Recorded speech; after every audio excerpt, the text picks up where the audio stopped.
就在北加州，然后如果是在大陆的话，就在北京；台湾就在台北，串联的是两岸三地。Okay.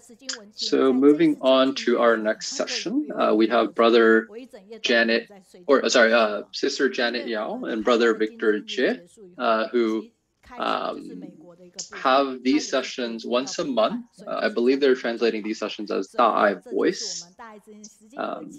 And we know that they're based right now in Northern California, but they often spend time in either Taiwan or even in China. And they actually work with a lot of our volunteers in China and accompany them as well. So let's welcome them for their Daai voice section today. And thank you so much to them for always helping us to connect volunteers from different parts of the world. So let's welcome them to share with us today. 我是介文清上人寺法号纪勇。 Welcome. 在我们的日常生活中， Thank you so much. 会得到别人的 Dharma Master Zheng Yin, Masters at the Abode, and Shijing family from all around the world. Good day to you all. I am Janet Yao, and I am Victor Jie. 心存感恩，这个身心才会健康。 In our daily lives, we often receive help from others, and when this happens, we have gratitude in our heart. And when this happens, this is actually something that is, it's a very blessed experience. It's something that brings blessings into our lives, and that brings health to our body and our mind. And especially when we can learn to express our gratitude and really feel that gratitude, that can really help us to live very blessed lives. If we think about the pandemic, it's been a very, very challenging time for everyone all around the world. There's a lot of unrest, people are fearful. And of course, we ourselves are very scared to be infected. And personally, in my story, my mother actually needed to go to the hospital recently to get medicine. Every time I would usually accompany her because it's a long way there. But of course, on this journey, like just on the way to the hospital and such, we're always, of course, scared of the chance of getting infected from exposure to other people. And some of my family members, unfortunately, also tested positive for COVID, and so they couldn't accompany her either. So my 90-year-old mother was, very nervous and fearful. And then I'm, of course, overseas. And so I was thinking, is there a way to use the internet to try to help connect her to someone? And so through Facebook, she was able to connect with staff at the hospital. And so I contacted the staff, and though I didn't know who the staff was, I explained to them very sincerely what the situation was with my mom. And then the hospital was saying, hey, maybe you can send someone to get the medicine on her behalf. And then Sister Janet said, hey, there's no one that can do that right now. And so there was some back and forth about like how they could do this, and they were sincere, or the hospital staff was sincere the whole time. But towards the end, it felt like maybe there wasn't really a good solution. But then someone from the hospital responded again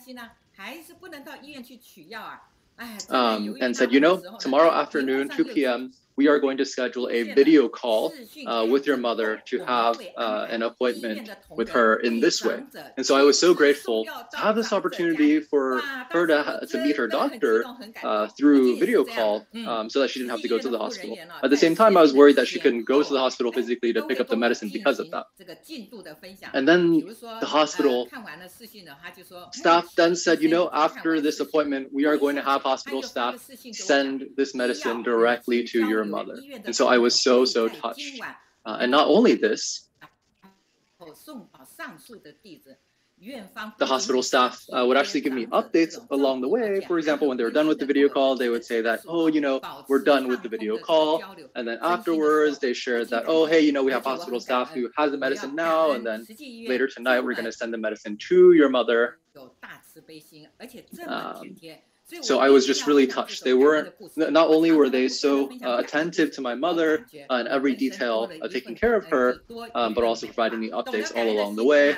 So I really want to express how grateful I am to Shijing Hospital for their compassion and for being so caring to our particular situation. And so I feel in my heart every time that I have gratitude for things that happen around me, that's just an extra piece of joy in my life. Now, Brother Victor says, I also want to share a story of gratitude I've had. 2 months ago, there was a very shocking event that happened. Brother Han Huang from the US, he was actually a previous CEO of the United States for many years. He unfortunately passed away. In a previous disaster relief event, we actually, I have known Brother Han for, I believe, actually more than 20 years. And during one of these disaster relief events where I was participating, he had joined us, and you can see him on the video there. And he, despite the fact that, at the time he was still, I believe, Deputy Executive Director of the US, he was there with all the other volunteers, regardless of rank, from very, very early in the morning, and regardless of the responsibility, whether it was a big task or a small one, he would be personally involved in all of them, whether it's just carrying materials and supplies or even taking interviews, whatever it may be. He, as the, I'm not sure if this was when he was CEO or executive or deputy director, but despite his rank, he was always so humble. He always treated people so sincerely and with such kindness. And this was the way that he always conducted and carried himself. And he knew, for example, that myself and Janet, we needed somewhere to stay, didn't have somewhere to stay, and then he invited us to stay with where I think they were staying at the time. And so we had the experience, I had the chance to, chat with him a little bit more at night, but I saw that even through the night, he was trying to figure out all the details for the disaster relief event and what it is that he needed to do the most he could for others. And so you could see just how much heart he put into everything that he was doing. And so from Brother Han, we learned how to be humble, or rather just humility, how to not be arrogant, and to always treat others with the utmost sincerity and kindness. I was scrolling through our line messages and seeing that previously I would ask him for certain help for different things. I would ask him for support, for insight, for example, maybe materials that he had shared. And he was always so willing and so open and so sincere in helping me in every way that he could. And this was the way he was with everyone as well. Now, Brother or Sister Janet here is saying, and exactly, and I have other stories as well. And specifically, we have a group of volunteers in China who are always joining these weekly online study groups that we're here at today. And I'm so grateful to have this entire group of volunteers by my side. In this group, we are always encouraging each other, helping each other, and just working and collaborating so well together. And this gives us so much energy.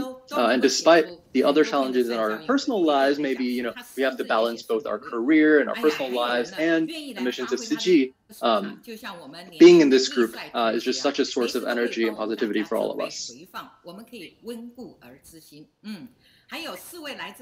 For example, one of our volunteers is so committed to every week making sure that she provides a lot of maybe written comments and written reflections, and often helps with the summary recaps of the classes as well.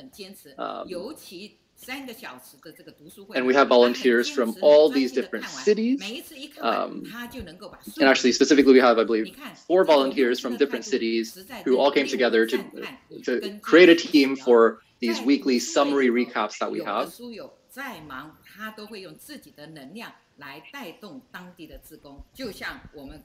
And despite the personal commitments that these volunteers may have, they are often still just very, very committed to their task. For example, making sure that every week they listen to these online study groups for the full 3 hours, and then, for example, writing the summary recaps afterwards as well.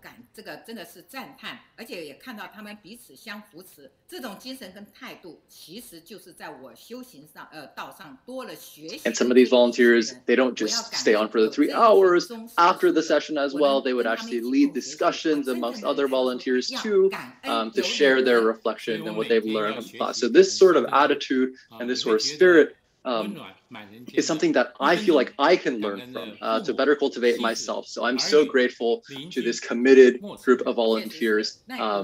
Thank you for giving me the opportunity to learn alongside you. And Brother Victor says, every day I try to make sure I am very focused on being being deliberately grateful. So I'll spend 3 minutes, 1 minute to my family, such as my parents, my spouse, my children, and even strangers and neighbors. Maybe this second minute is to be grateful for Mother Nature, for all that she provides to us to nourish us.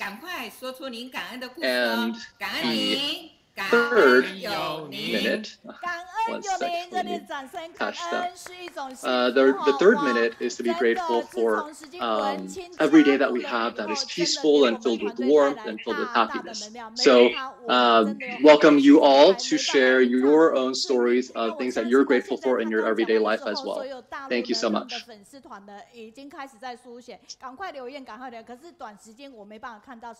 Thank you so much to Sister Janet and Brother Victor. They have brought us such positive energy since they've joined. Without them, there are so many things that we wouldn't have been able to do. 非常感恩呢，就是他们2位。那同时间呢，可以请导播 take 书友好回应，可以小画面吗？他们大画面。那为什么我们特别讲？刚才呢，其实我们读书会就一直走，一直走，走着走着以后，其实我们发现有一些。I believe actually a lot of the comments that we see from our volunteers in China are actually kind of, it's usually Sister Janet or Brother Victor that are taking these comments from the volunteers in China and then transferring them to us. So really great to them about that as well.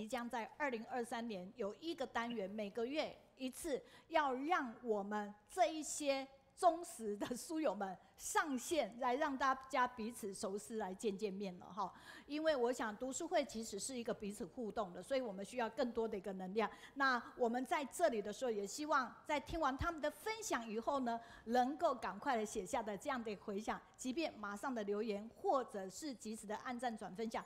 最重要的是还有什么？还可以给我们写出善效应，所以感恩真的是一种幸福。他们是从时间做到，我们热烈掌声感恩他们，谢谢。So we know that we often receive a lot of written comments or written reflections from volunteers around the world, and so beginning in 2023, we're actually going to have a session once a month for these different volunteers.